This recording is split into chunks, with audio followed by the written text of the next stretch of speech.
तो सुबह के दर्शन के बाद अब बारी थी हमारे संध्या के दर्शन की। जैसा कि मैंने महादेव से वादा किया था कि शादी हो जाए तो मैं दुल्हन बन के बिल्कुल आपके पास मेरे पति के साथ आऊँगी। लेकिन सुबह जैसे मैंने बताया सुबह के ब्लॉग में कि इतनी अफरा-तफरी हो गई थी और इतनी बार कपड़े चेंज करने थे और सबसे पहला पर्पस दर्शन था, ना रील्स था, ना तैयार होना था। इसलिए पहला दर्शन महादेव ने दे दिया, यही बहुत बड़ी बात है और ये थी शाम की। Hi Dujal, Hi. we are in Rameshwaram. I wore my this reception wala Kanjivaram. That was a promise.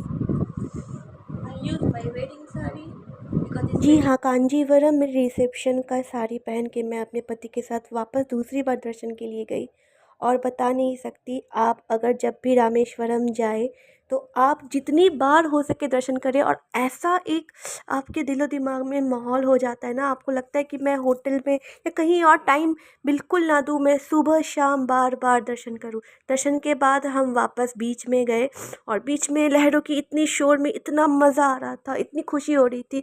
यही एक शोर है जो सचमुच बहुत ज़्यादा अच्छा लगता है।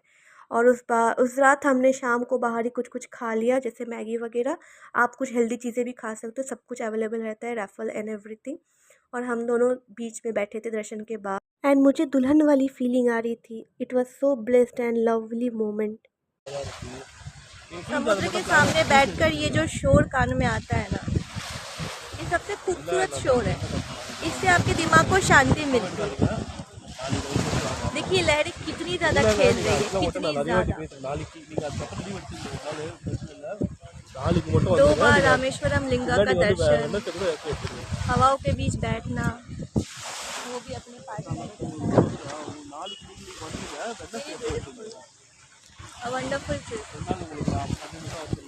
समुद्र के पास बैठ के सब टेंशन, सब कुछ, आप सब कुछ भूल जाते हैं।